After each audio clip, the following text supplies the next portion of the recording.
చంద్రబాబు పాలనలో రాష్ట్రంలో బాధాకరమైన పరిస్థితులు కనిపిస్తున్నాయని వైఎస్ఆర్సీపీ అధినేత మాజీ సీఎం వైఎస్ జగన్ ఆవేదన వ్యక్తం చేశారు.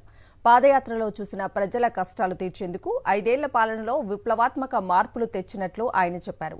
ఇప్పుడు రాష్ట్రం తిరోగమనంలో పయనిస్తోందని తాడేపల్లిలో నిర్వహించిన మీడియా సమావేశంలో జగన్ చెప్పారు. జగన్ ఇంకా ఏమన్నారో ఇప్పుడు చూద్దాం.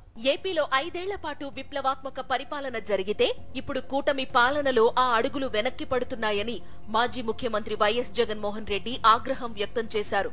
ఎన్నికలప్పుడు చెప్పిన సూపర్ 6లు ఆ హామీలు ఇప్పుడు ఎక్కడా కనిపించవు, వినిపించవని అన్నారు. రెడ్ బుక్ పాలనతో రాజ్యాంగానికి తూట్లు పొడవడమే కనిపిస్తోందని వైఎస్ఆర్సీపీ అధినేత జగన్ చెప్పారు. ప్రజలకు మంచి చేయాలని తీసుకువచ్చిన ప్రతి వ్యవస్థను నిర్వీర్యం చేశారని మండిపడ్డారు. ఈ ముఖ్యమంత్రి చంద్రబాబు సంపద సృష్టిస్తామని చెబుతూ గడిచిన 5 ఏళ్ల పాలనలో సృష్టించిన సంపదను నాశనం చేస్తున్నారని వైఎస్ జగన్ ఆగ్రహం వెలిబుచ్చారు. తన పాలనలో గతంలో ఎన్నడూ లేని విధంగా 3 ఓడరేవులు నిర్మాణం మొదలైందని, సగానికి పైగా అవి పూర్తయ్యాయని, వాటికి ఫండింగ్ సమస్య కూడా లేదని జగన్ చెప్పారు.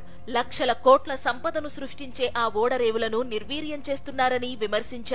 రాష్ట్రం పురోగతిని మనసులో పెట్టుకొని రాష్ట్రం ఫ్యూచర్లో ఇంకా ఎక్కువ డబ్బులు సంపాదించే మార్గాలు ఎక్కడున్నాయి అని చెప్పి ఆలోచన చేసి సంపద సృష్టి అన్నది నిజంగా జరిగింది ఎప్పుడు అని అంటే వైఎస్ఆర్సీపీ ప్రభుత్వంలో మాత్రమే జరిగింది. ఆంధ్ర రాష్ట్ర చరిత్రలో ఎప్పుడు చూడని విధంగా గవర్నమెంట్ రంగంలో 3 కొత్త పోర్టులు, సీ పోర్ట్స్, దాదాపుగా 12,000 కోట్ల రూపాయల పై చిలుకుతూ 3 కొత్త పోర్ట్లు, 12-13 వేల కోట్ల రూపాయలతో 3 కొత్త పోర్ట్లు నిర్మాణం వేగంగా కూడా సాగి, దాదాపుగా ఒక పోర్టు అయితే 65%, మరో పోర్టు దాదాపుగా 30-40%, ఇంకొక పోర్టు దాదాపుగా 25-30% పూర్తి కూడా అయిపోయింది అప్పటికి. గత ప్రభుత్వ హయాంలో రైతులు సంతోషంగా ఉంటే ఇప్పుడు ధాన్యం కొనే పరిస్థితి లేక, మద్దతు ధర లభించక రైతులు అల్లాడిపోతున్నారని జగన్ చెప్పారు. అన్ని వ్యవస్థలను వెనక్కు తీసుకెళ్లారని అన్నారు. అన్ని వ్యవస్థలు ఈరోజు తిరోగమనమే. అన్ని వ్యవస్థలు ఈరోజు రైతన్నలు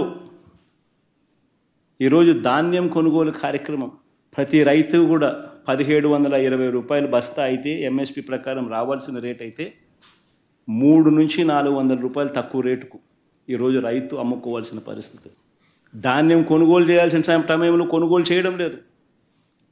రైతుల దగ్గర నుంచి ధాన్యం దళారీలు కొంటా ఉన్నారు. కనీసం 300-400 రూపాయలు తక్కువ రేటుకు ఈరోజు పరిస్థితి. కాలేజీ విద్యార్థుల ఫీజు రియంబర్స్మెంట్, వసతి దీవెన, ఆరోగ్యశ్రీ, ఆరోగ్య ఆసరా ఊసే లేకుండా పోయిందన్నారు.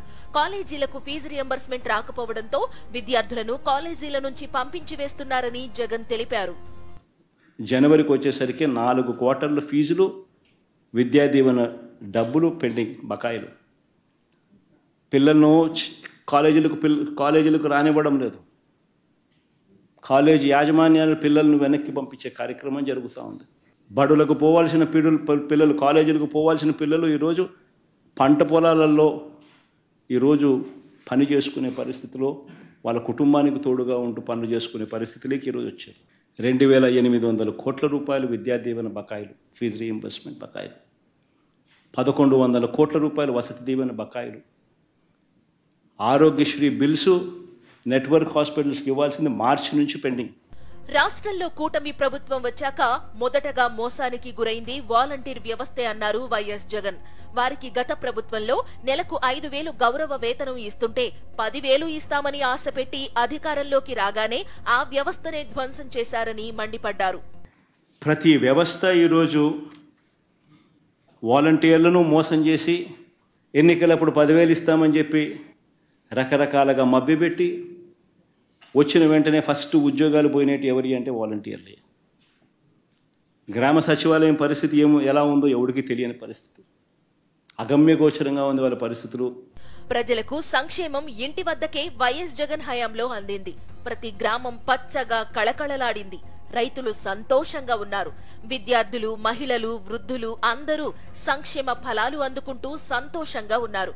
కానీ ఇప్పుడు కూటమి పాలనలో ప్రతి వ్యవస్థ నిర్వీర్యమైపోయిందని, రాష్ట్రం తిరోగమనంలో ప్రయాణం చేస్తోందని మాజీ సీఎం వైఎస్ జగన్మోహన్ రెడ్డి అంకెలు, ఉదాహరణలతో సహా మీడియాకు వివరించారు.